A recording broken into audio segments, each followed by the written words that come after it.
ఇరాన్లో ఏదో జరుగుతోంది, ఇజ్రాయెల్లో కూడా ఏదో జరుగుతోంది. ఇజ్రాయెల్ అప్రమత్తమైంది, తన సైన్యాన్ని మొత్తం అప్రమత్తం చేసింది.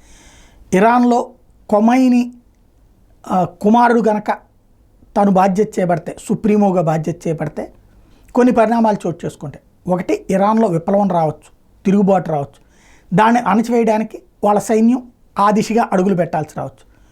ఆ టైంలో ఏం చెయ్యాలి, ఇది ఇజ్రాయెల్ ముందు ఉన్నటువంటి ఒక ఆస్పెక్ట్. రెండవది, లోకల్గా ఉన్నటువంటి ఈ మతపరమైనటువంటి లేదంటే వర్గపరమైనటువంటి సంఘర్షణని పక్కదోవ పట్టించడం కోసం, దేశభక్తిని పెంపొందించేందుకోసం, అందరినీ ఒక్కతాటి మీదకి తీసుకొచ్చేందుకోసం ఇజ్రాయెల్ మీద దాడి చేయొచ్చు. ఏకంగా ఖొమైనీ పూర్తిగా కోమాలో ఉన్న కారణంగా లేదా అనారోగ్యంగా ఉన్న కారణంగా సైన్యం ధైర్యం చేయలేకపోయింది ఇజ్రాయెల్ దాడి చేశాక. ఈ రోజు వరకు అట్లా చేస్తాం ఇట్లా చేస్తాం అన్నది ఖొమైనీ పేరుతో ప్రకటనలు వచ్చినా ఏమీ చేయలేకపోయింది. ఇప్పుడు ఏదైనా భారీ అటాక్కి చేస్తారా, దాంతో ఇజ్రాయెల్ అప్రమత్తమైంది, నెతన్యాహు అప్రమత్తమయ్యారు. అందులో తాజాగా ఆయన ఇంటి మీదనే అటాక్, ఇంటి మీదనే బాంబులు వేసినటువంటి సంఘటనలు నేపథ్యంలో అన్నిటికీ సిద్ధంగా ఉంటుంది ఇజ్రాయెల్.